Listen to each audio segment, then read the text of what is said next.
Are you a podcaster? Maybe you've got that big idea and you're looking for a network to join.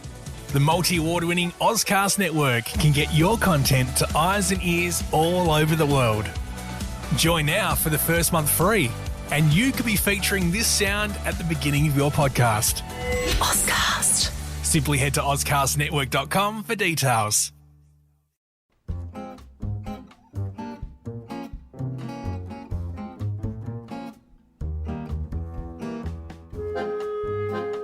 Hi there, it's Kath Keneally here with you for a special mini episode of Sundoku.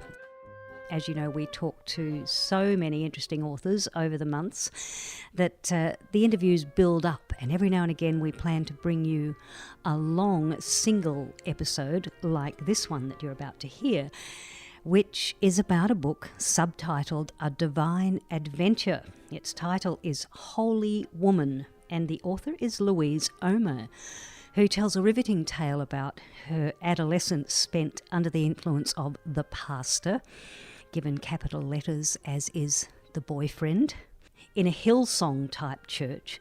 And when she threw off the shackles, she really threw them off, heading out on a worldwide search for the missing, important, indeed holy women in religions.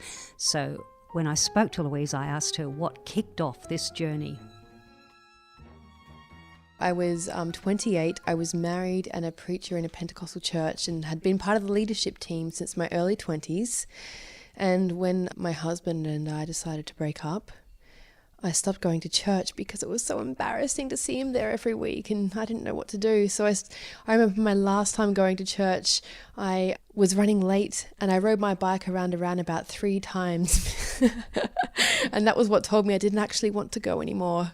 So I stopped going and I actually designed a journey to travel to different countries around the world that was compelled by my feminist questions. I was very curious as to why God was a man and what it meant for it to be a woman that worshipped a male God.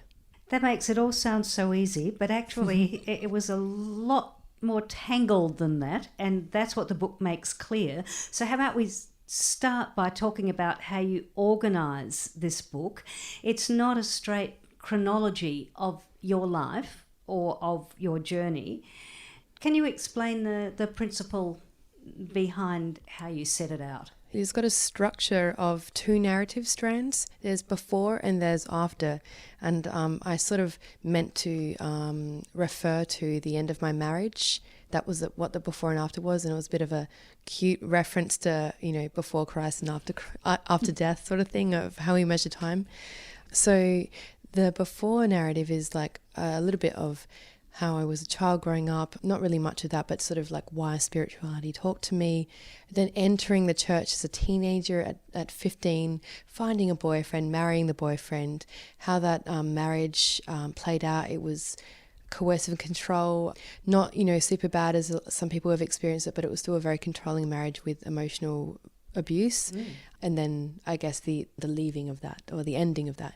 And then the after narrative is divided into chapter by chapter of what countries I went to. So first I went to Ireland, Sweden, Bulgaria and Turkey, and so on from there, Mexico, Morocco, all to investigate different concepts. And as I followed the trail of ideas, I guess my existential crisis ensued.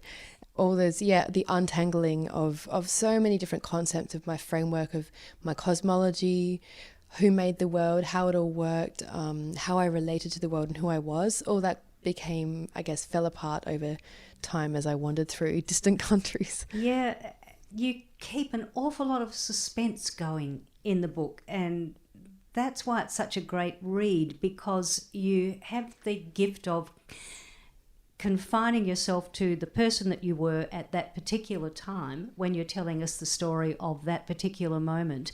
And so here we are watching you as a teenager being led by your brother to go to a Hillsong type event, and we're all reading and yelling, no, danger, danger, go back. But you don't allow your later revelations to leak back there. You just give us yourself as you were at the time. And it's really quite tense. Yes, thanks for saying that. I mean, I tried to contain the naivety of the choices I made. And even, I mean, further on in the book, even in the after section, a lot of choices I made were naive too. So it's kind of an excruciating thing for an author, because you have to allow yourself, the old self, to be seen. It's obviously curated and shaped, of course, but it's quite embarrassing to lay all those sort of innocence, naiveties, delusions on the table. Yeah, I think that's the mark of good writing, and that's why it makes it a good read. Thank you. And you say that your early story doesn't feature terribly much, and if we were approaching this as the reader picked it up, we might think, this might be a story of somebody who was brought up in a rather cloistered, over-religious environment, making their way out of it. But that's not actually the case. Your parents, you say, both came from rather authoritarian patriarchal households, and they had decided they wouldn't bring you up that way. No, my parents are wonderful. They definitely wanted to cultivate freedom for my brother and I, didn't give us heaps and heaps of boundaries. My friends called my parents hippies. So they were, I suppose, alternatives to mainstream authority, and, all power to them. They did give me, my mum has dabbled in Buddhism for years, so and she has a very compassionate heart. She just retired from being a nurse. So there's some, some elements of what spirituality give you. And I had an auntie in my life who would foster angels and stories about the afterlife. My nan had a great imagination and creativity that meant we talked about the borrowers, these tiny beings who would steal things when you most needed them and put them back when you didn't need things anymore. Things like that. And I think the world of the imagination has a lot to do with spirituality. And I believe that was fostered in my childhood. But yeah, having said that, I didn't have a religious family, and I entered religion because the youth pastor of a local church near my high school had access to evangelizing children through his role as a chaplain, and so would put on really fun events, loud punk music, that he would cook snags on a barbie and attract everyone with delicious smells and make promises of excitement and mosh pits. And I mean, look, he came through, because there were parties, heaps of fun and this is youth group on a Friday night, lots of boys on skateboards and heaps loud music. I remember a band, before we started singing God songs, did a cover of the Vines' I Want to Break Free. That's so much fun. So and the pastor is super cool, wears the white striped t-shirt, shaggy hair, great beard. Yeah, you can feel the seductiveness of it all as a reader, but also the danger. And you would think that you, with your background, might have been a teenager who might be proof against that sort of seduction, but you weren't. Not at all. I suppose looking back now, when you create a story of your life, things maybe you put some threads together. That is the gift of writing a memoir, writing your story. You can make it a clear narrative perhaps, and that sort of thing. What I was looking for maybe was some boundaries and some authority, and to tell me how to live in this world, which was confusing and scary and frightening and wonderful and exciting. I felt quite alone in high school, because I felt like I was a big nerd, and the popular crowd were too cool for me, and I didn't really know how to apply makeup, and I just couldn't participate in that world, it felt. And so when I went to church, I found a really authentic community of people who were themselves within the confines of conformity of those spaces, but who welcomed me as who I was. And so that was really valuable to me. And that was very seductive. Well, 13 years on, there you are on your bicycle deciding not to go to church that one final time, and you cook up really what seems like a crazy plan. You have very little money, have to borrow from the parents to go off on the trip, and you go everywhere. Bulgaria, Finland, Sweden. Yep. Sorry. That's okay. Morocco, Mexico. So you're not confining yourself to examining Christianity. Obviously, your individuality and your burgeoning feminism, had continued to grow through those 13 years, and you had a plan. How organised a plan was it? Okay, so big confession. I left home to go traveling because I felt like I'd lived a boring life and I had nothing to write about. Because I write nonfiction, so I needed to go out into the world and make things happen. I know a journalist, Royce Kermelovs, who's written maybe 4 books now, and And we met up one time and he said, go to where the action is. So that really helped me out. I was like, well, I'm going to do it. So I went to where the ideas were actually. When I went to Sweden, it was because I read a Guardian article saying that in church liturgy, they're using a non-gendered pronoun for God. And I thought that maybe that's key to what I need to understand here. Because when I left home, I was still a Christian. I wanted to find a way to match the feminism that had grown all through my 20s within Christianity, to find out how that could all fit together. But I suppose as I went along my journey, I realized the history and cultural context of Christianity, where it was created, I couldn't put that together anymore.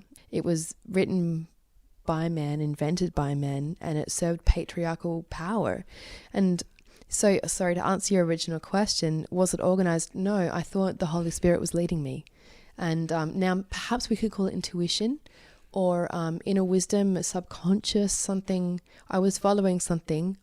So I'd read an idea, and then I'd try and find my way there. Mostly it was through cheap flights.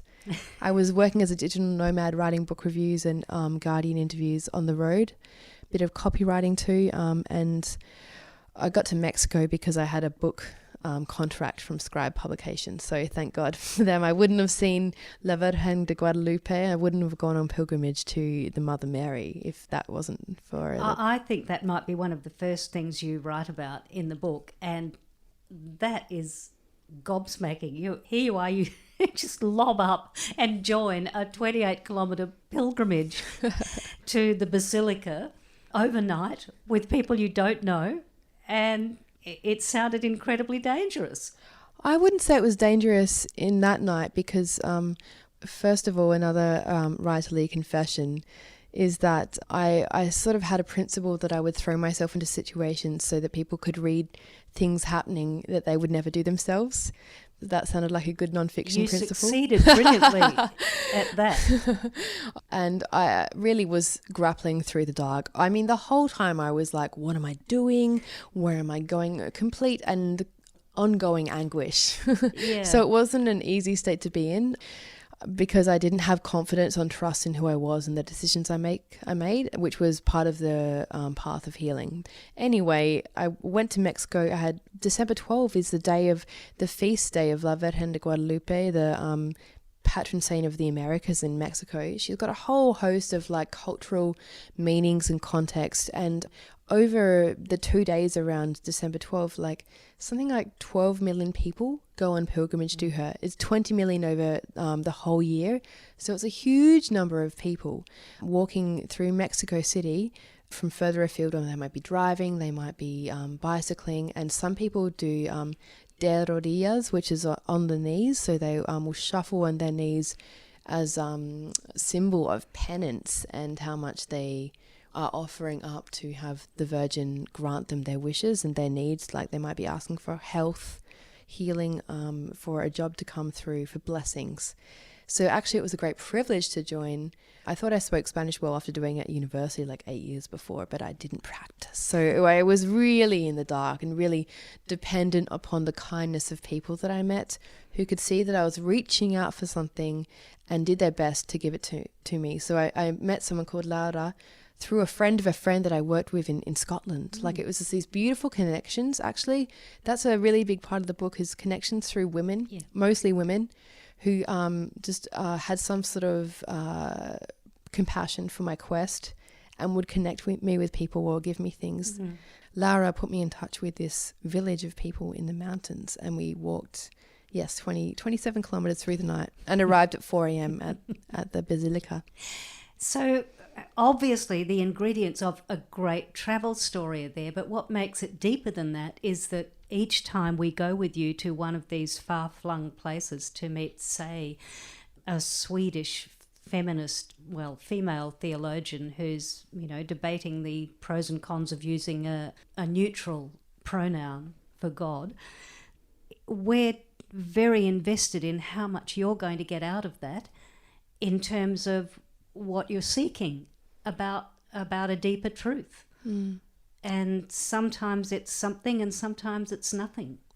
Yeah, I mean, that's all part of the journey, isn't it? If anyone's ever tried to go on a quest, I suppose, a pilgrimage. Often a pilgrimage, I love traveling as a pilgrim because it means there's meaning. I'm going to a sacred place. I'm exploring a sacred idea that might have meaning to people who live there, like St. Bridget and Kildare, the town where she was an abbess in the 4th century, for example. So I prefer that way of traveling, of just exploring and making my way, but often it won't at all be what you expected. It won't. For example, St. Bridget, she's a Catholic saint, but a lot of her stories come from when she was a pagan goddess, like in pre-Christian times in Irish mythology. She was a goddess of fire because she was a blacksmith. She was a medicine woman, and so needed fire to, heat and create medicines. And then she also was a poet, and so that was like the fire of creativity. There are some Bridgetine nuns who live in Kildare in a place called Salisbury, their hermitage, and they conduct St. Bridget's Flame to honor her heritage. I read about this flame and I was like, amazing. This is an incredible way that women are honoring a female figure within this patriarchal religion. I love it. I'm going to go visit. So I took the train from Dublin to Kildare, walked the 1 kilometre and visited her well, which is another holy site. Then I went to the Salisbury Centre, and in the centre of this room is a little altar. It's on the floor, and it's hidden by a glass dome is covering it, and it's a tiny tea light. And I was like, "Is that it, Sister Rita? Is that it?" And she was like, "Oh yes, it's a wee little flame." Yeah, there are a lot of laughs in the book, as well as the tension of whether you're actually going to survive this trip. Tell us about some of the people that you met who really did make an impression on you. Well, everyone did. I was actually, can I just say, it was a huge privilege to be received by a lot of people. I didn't mean to ask, but I was literally asking for a lot. Most people I met, I really wanted to grab them by the collar and be like, "What do I do now? Tell me." So one of the magnificent people was Reverend Anna Karin Hammer in Sweden. She's a gay priest, and she would use alternative names for God that were non-binary, like Source, You, Light of My Life. And she was doing that in big church services. And I find that very subversive. It's moving against the dominant system, dominant ideology of an institution, and it's not without its backlash either. So everyone who does subtle things like that, which pushes back against the androcentric nature of religion, I find really powerful. She also explained to me that it's a task of survival for women within the church to question the gender of God, because what we're seeing there when we have this personhood of the divine, we have this figure of perfection, ultimate power, and transcendence, which is actually only applicable to, half of the world. She said that was devastating for a woman's self-image. And it has a very big impact on how we see ourselves, how we can have agency, autonomy moving through the world. And she also said that having only a male God is what she termed cultural violence. And she took this term from Johan Galtung, a peace researcher, I believe. And he says there's direct violence, like physical violence. There's indirect violence, in which you might call indirect violence being like policies which see a lot of Indigenous people in our jails, for example. Or you have cultural violence, and there's the grounding symbology and stories which seem to justify that violence. So she said that God being seen only as a man is cultural violence towards women, and kind of allows the sort of misogynistic practices and violent things that happen towards women in today in society.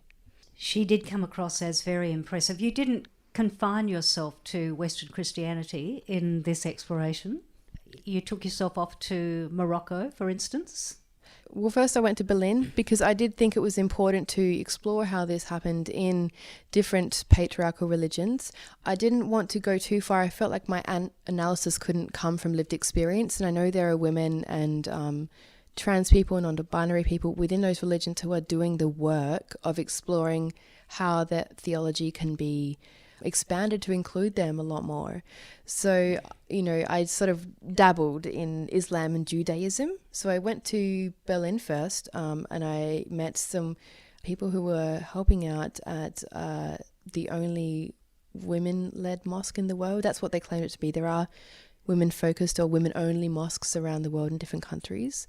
This was Ibn Rushdi Goethe Mosque, and it was actually in the back of a church because no official mosque would host them. And it was where men and women could pray together. It wasn't segregated, and women could give the khutbah, the sermon, and do the call to prayer. The people that I met were white women and German women who'd come into the faith. And the thing about Islam for a lot of people is that it's part of cultural identity. It's, I was able to shrug off the religion that I'd taken on as a 15-year-old, like a heavy jacket at the end of winter. But some people, it's so interwoven in their identity and culture and who they are that maybe you can't leave it in the same way. Maybe it wouldn't make sense to you. So I went to Morocco, and I had the honor of meeting Dr. Asma Lamrabat, who is a doctor, a radiologist, and a community leader. She's also a feminist theologian, and she's reinterpreting hadiths and ancient text within Islam from a feminist liberation perspective, which allows so much more interpretation to bring in a female experience. Very important these days. She updates it to contemporary Moroccan culture. For example, one of the big fights she was having when I was there was about the inheritance law in Moroccan law, based on maybe a hadith or a saying of the Prophet Muhammad, perhaps. So in the law, I believe it was the women would inherit only half of what the men were inherited if, a patriarch or a father or a family member died. And that was based on the idea that men would be solely responsible economically for families. And she would say, well, here are the statistics. This is the amount of women who are leading households solely in Morocco. These are the amount of women who are earning more than men in households in Morocco. So no longer does that argument apply because we're bringing it up updating it into current contemporary cultural standards. So she's reinterpreting ancient scripture and allowing that to have real impact in communities. And I think that's really powerful. It's revolutionary and radical. And it was an honor to hear her perspective on matters like that. I hope we're getting a sense of how much you've packed into this book. And I think as we read it, we're equally curious as to what your conclusions about these more metaphysical, philosophical matters will be and how you will come out of it yourself. Can we talk about how you finish off the book? Absolutely. It's a bit of a spoiler alert because it's kind of at the end, but I think it's a really important scene. And the backstory is when I was 19, I chose to get baptized.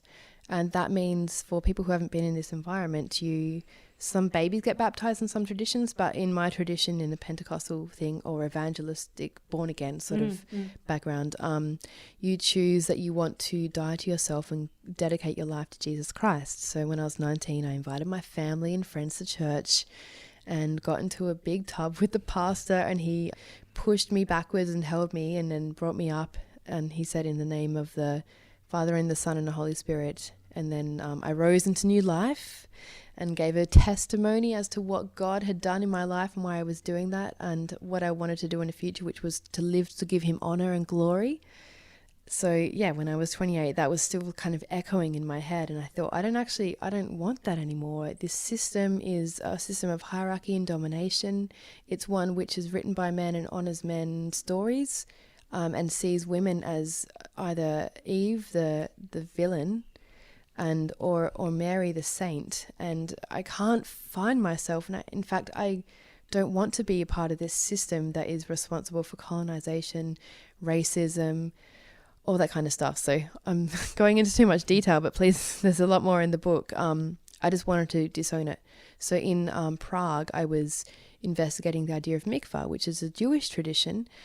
It's an ancient ritual of, it might be a rabbi who does it before a sermon, and you go into this bathhouse called a mikvah, and you, in these very particular ways, you have to, be completely naked, no hair on your head, no stray strands of hair on your body, no jewelry, and you dunk 3 times and you sing songs to God as you come up, and it's a way of purification. Well, why I was investigating this is that because some women in synagogues around the world are radically altering what that tradition means for them, because traditionally in maybe more orthodox circles, when a woman menstruates, if she is married, she sleeps apart from her husband. Depending on how intense they are, she might not touch any man. Then 5 days after she's finished bleeding, she goes to the mikveh, is purified. Then, her and her husband spend the night together. And a lot of people are reworking that ritual, which I think is another radical way of being within a patriarchal religion. So some women are using it to mark different transitions in their life, like maybe they've healed from cancer, maybe a grandchild has been born, maybe they've had an experience of abuse and they want to wash that away. So it can be really powerful as people bring their own meaning to it. So I was interviewing someone and I said, can I do a mikvah? And she was like, no, Louise, you're not Jewish and I don't think you're going to become, you're not going to convert. And she kind of gave me a sly look in her eye. She says, you can do it in any body of water, but you have to be naked. So I Googled and I found a nude lake in Prague. And I took a tram there and took about 2 hours walking around the lake, not because it was big, but because I was very scared. I've never been to a nudist beach before, except when my mum took me when I was 13, but that was another story. And I was alone. So it was not like, I wasn't like giggling with someone. I was like, okay, I have to do this. I haven't come this far to go back now.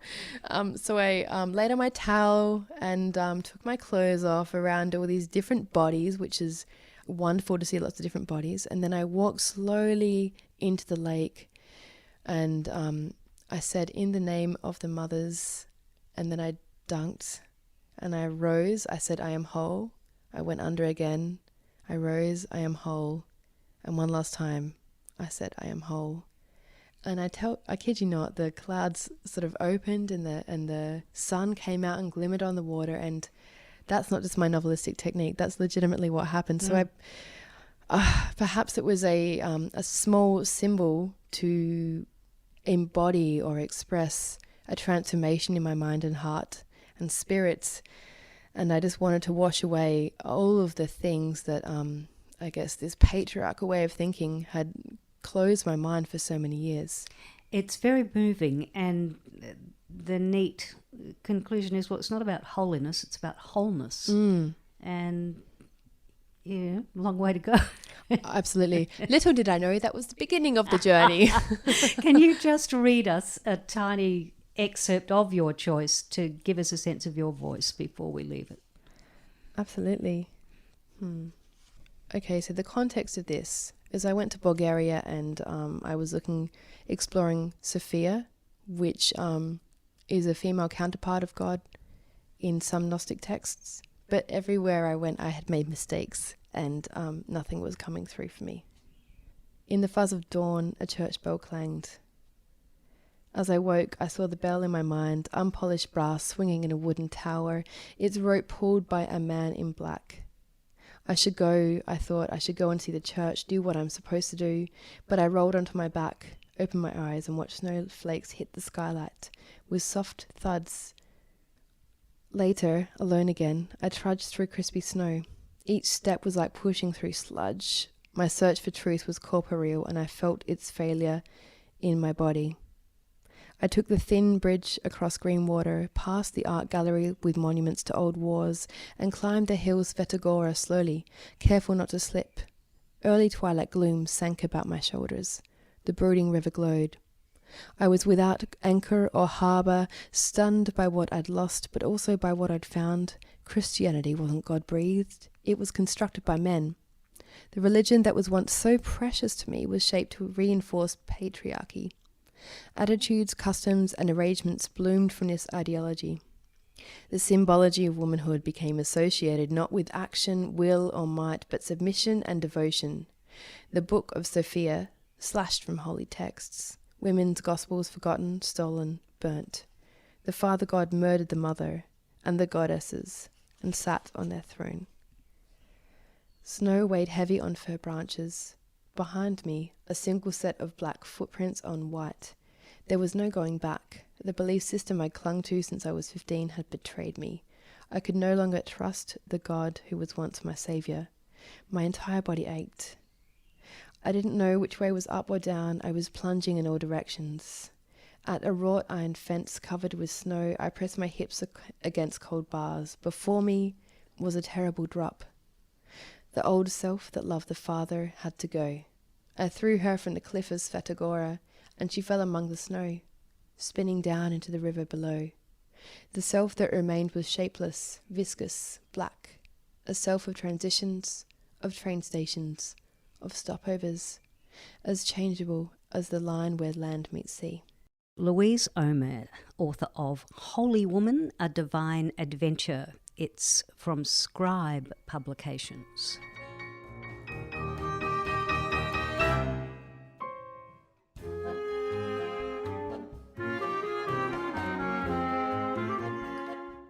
That's it for this special mini extra episode of Tsundoku with me, Kath Keneally. Watch out for the next episode, which will be arriving next week and featuring Jane Tuttle and her 2 memoirs about the idyll in Paris that went wrong. So goodbye from us at Tsundoku and keep reading.